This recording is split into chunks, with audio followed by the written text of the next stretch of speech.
Oke, baik. Assalamualaikum warahmatullahi wabarakatuh.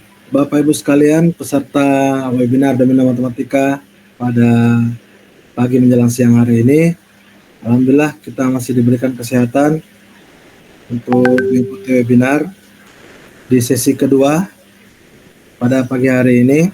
Sesuai dengan jadwal yang sudah kita muat di PMM, Komunitas Belajar Rumah Belajar Lamaca, maka pada hari ini tanggal 24 April 2024 kita akan melaksanakan webinar di PMM dengan tema belajar sambil bermain domino matematika.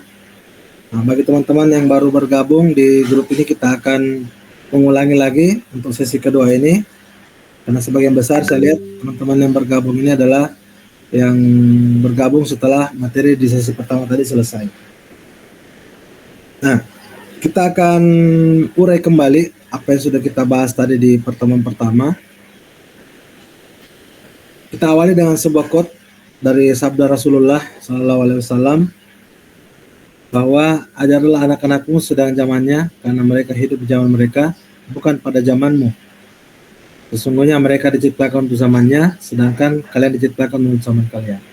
Yang diriwayatkan oleh Ali bin Abi Thalib. Jadi dari sabda Rasulullah ini kita sudah bisa mengambil suatu kesimpulan bahwa pada zaman sekarang, atau orang bilang zaman now, dengan siswa-siswa yang merupakan generasi Z, maka sesungguhnya cara pembelajaran kita itu akan berbeda dengan cara kita belajar dulu. Kenapa? Karena zamannya berbeda. Dulu kita belum ada gadget, anak-anak kita sekarang sudah dengan gadget. Ya. Jadi sangat wajar lah ketika misalnya ketika kita melihat kenapa anak sekarang kita ini belajar matematikanya tidak seperti pada saat kita dulu.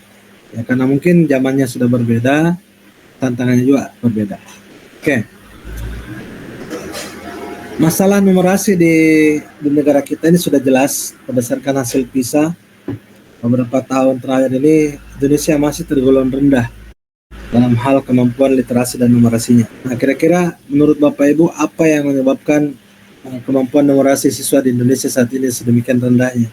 Tadi ada beberapa di sesi pertama yang mengatakan bahwa siswa sekarang kurang minatnya untuk belajar matematika. Mereka sudah takut duluan terhadap pembelajaran matematika.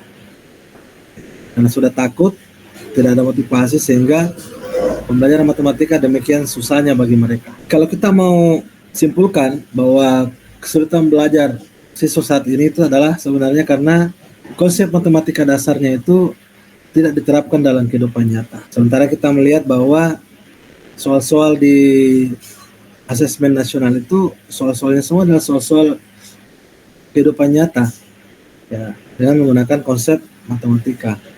Jadi inilah nanti kemudian tugas kita sebagai guru, bagaimana mengembangkan atau memahamkan konsep matematika itu sesuai dengan kehidupan nyata yang sehari-hari di siswa kita.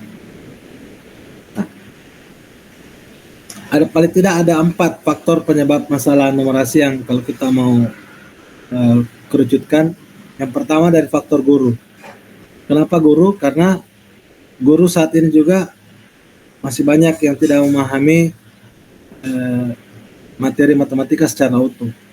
Ya, karena ketidakpahaman ini kemudian sehingga mereka merasa sulit untuk bisa menyampaikannya kepada siswa. Ya. Yang kedua, di samping gurunya ada juga metode.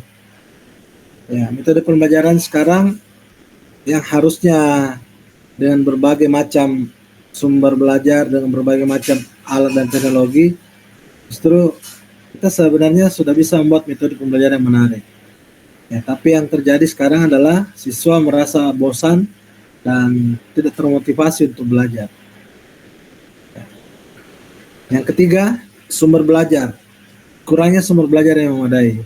Siswa kita kurang akses terhadap buku pelajaran, alat peraga, ataupun teknologi informasi, sehingga menghambat proses belajar siswa.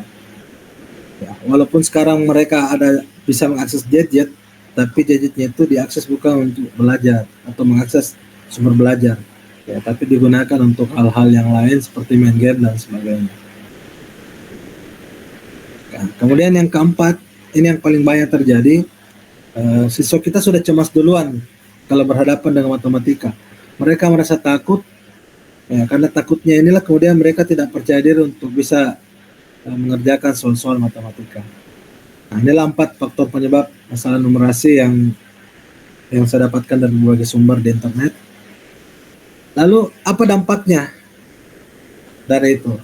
Ya, tentu yang pertama yang terjadi adalah siswa kita mengalami kesulitan dalam menyelesaikan masalah sehari-hari. Hal-hal sehari-hari seperti berbelanja, memasak, atau mengelola keuangan, itu semua membutuhkan perhitungan matematika. Ya. Berapa uang yang harus dibawa supaya misalnya ikan, sayur, dan sebagainya itu bisa terbeli ketika kita berbelanja di pasar. Atau untuk memasak misalnya membutuhkan sekian ratus gram tepung, sekian ratus gram gula. Nah, kalau kita tidak mempunyai konsep perhitungan matematika, tentu kita akan merasa kesulitan. Demikian juga untuk mengelola keuangan, berapa gaji yang kita punya, berapa pengeluaran sebulan misalnya, supaya tidak tekor dan sebagainya, itu kan membutuhkan semua perhitungan matematika. Nah, kesulitan ini kemudian dihadapi oleh anak kita. Dia tidak bisa menggunakan konsep matematika untuk mengatasi masalah-masalah keseharian seperti itu. Kemudian yang kedua mengenai prestasi belajar yang rendah. Kalau kemampuan numerasinya sudah rendah, maka pasti berakibat atau berdampak pada prestasi belajar yang rendah juga di mata pelajaran yang lain yang membutuhkan matematika sebagai dasarnya. Fisika misalnya atau pelajaran IPA pada umumnya itu membutuhkan matematika untuk perhitungan. Kalau misalnya kemampuan numerasinya rendah, ya tentu akan berdampak pada prestasi belajar rendah juga pada mata pelajaran yang lain yang membutuhkan matematika. Kemudian tentu setelah itu mereka akan mengalami kesulitan dalam mendapatkan pekerjaan. Ya, di pekerjaan-pekerjaan masa depan ini itu membutuhkan kemampuan numerasi. Ya, misalnya kalau mereka mau menjadi pemrogramer, ya, mau menguasai coding, ya tentu itu menggunakan kemampuan matematika untuk menguasai itu semua. Kemudian yang terakhir, kurangnya minat terhadap matematika. Kalau kita sudah cemas, takut duluan dengan matematika, itu akan berujung pada dia tidak memiliki minat untuk belajar matematika. Minat yang kurang dari matematika atau rendah terhadap matematika ini berakibat pada kurangnya minat mereka untuk melanjutkan pendidikan di bidang sains dan teknologi yang kita tahu bahwa itu membutuhkan matematika di dalamnya. Nah, lalu apa upaya mengatasi masalah numerasi tersebut? Ya, tadi sudah kita dapatkan ada 4 faktor utamanya. Nah, kira-kira upayanya yang pertama apa? Ya, terhadap guru, tentu guru yang selama ini mengalami kesulitan dalam hal menyampaikan konsep matematika kepada siswa, ya ayo belajar bagaimana diri untuk menggunakan konsep matematika itu pada pembelajaran sehari-hari dalam siswa kita. Bagaimana menggunakan metode pembelajaran yang efektif. Nah, sekarang sudah banyak sekali pelatihan-pelatihan yang melakukan hal itu.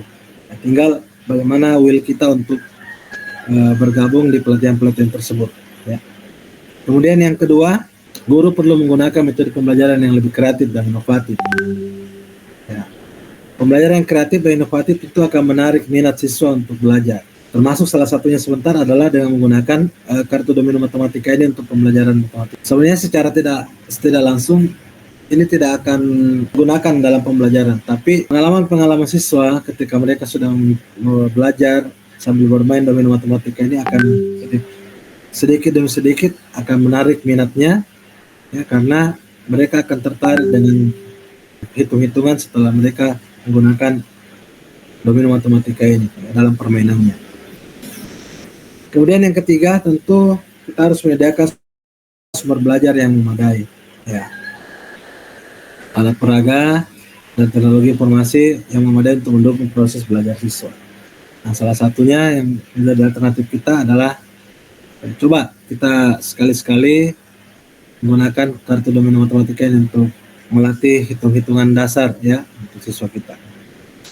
Dan yang terakhir, upaya yang terakhir yang bisa kita lakukan adalah membangun kepercayaan diri siswa. Di kepercayaan diri siswa bisa kita bangun dengan mengikutkan siswa kita mengikuti kegiatan-kegiatan turnamen misalnya, atau mengikutkan dia dalam lomba domino matematika dan sebagainya. Jadi alternatif yang bisa kita lakukan adalah menggunakan atau kita belajar sambil bermain domino matematika. Ini ada beberapa capture dari Facebook tentang domino matematika yang sudah saya lakukan sejak tahun 2008. Di tahun 2012 ada turnamen domino matematika di SMA Negeri 20 Kumba. Ini sekolah pertama saya. Kemudian di tahun 2014 ini sudah di SMA Negeri 1 Ma'arang saat itu.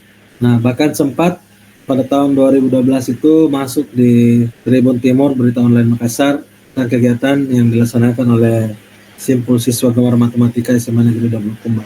Nah, ini salah satu berita yang saya capture pada kegiatan Math Event tahun 2017. Jadi selain domino matematika, di Math Event ini juga ada Rubik, ada Sudoku, dan juga ada speed test. Ya, ini dilaksanakan di SMA 20 Kumba. Saat itu saya sudah bertugas di Pangkep dan saya datang ke sana sebagai juri tamu, sebagai pendiri dari Sigma SMA 20 Kumba saat itu. Ini di SMA Negeri 1 Ma'arang tahun 2014, turnamen domino matematika yang kedua. Nah, ini contoh drawingnya dan ini adalah juara-juaranya pada saat itu. Nah, pertanyaannya apa itu domino matematika? Jadi domino matematika sebenarnya adalah basic fact ya, atau fakta dasar bagaimana hitungan dasar kita untuk kita asah ya dengan permainan kartu ini.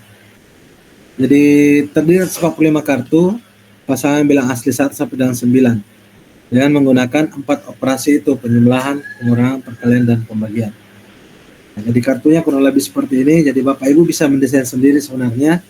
Yang jelasnya ada pasangan huruf angka ya, 99 gitu, terus ke bawah. Jadi bilangan di atasnya itu lebih besar daripada bilangan di bawah itu sama. 99 sampai 91, kemudian 88 sampai 81, dan seterusnya sampai dengan 11. Jadi dalam satu album domino matematika ini ada 45 lembar kartu. Nah, bagaimana cara memainkannya? 45 kartu tadi itu dikocok, kemudian setiap peserta yang terdiri atas 4 orang ini dibagikan sebanyak 5 lembar kartu. Ya, misalnya ada si A, si B, si C, si D ini dibagikan masing-masing 5 kartu, dan sisa kartu yang tidak terbagi itu ditumpuk di atas meja. Misalnya si A sebagai orang pertama menurunkan kartu yaitu 82. Apa arti 82 ini? Nah, coba kita lihat.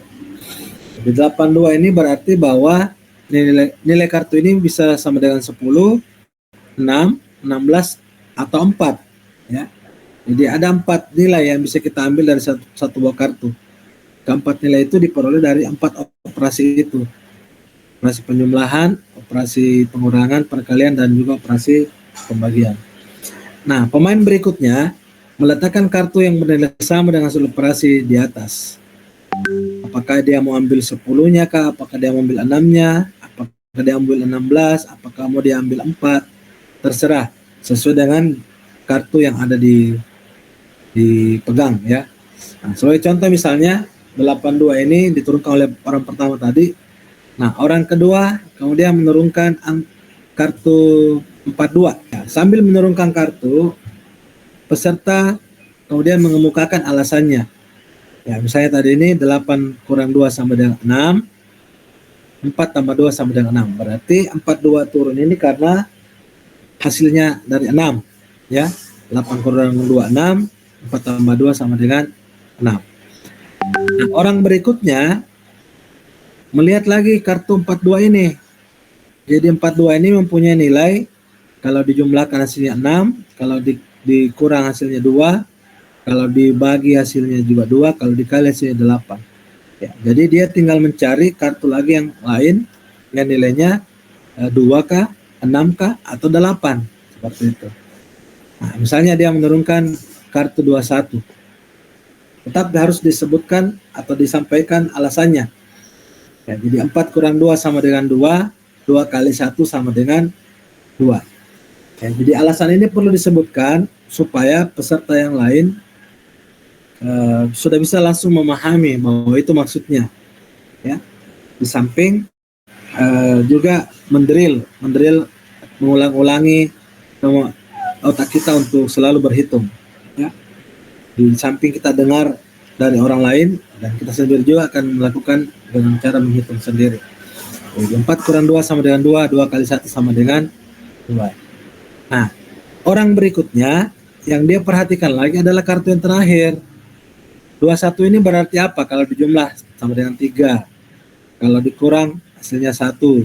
Kalau dikali hasilnya 2. Kalau dibagi juga hasilnya 2. Nah, berarti 21 ini mempunyai nilai 2, 3, atau 1. Seperti itu.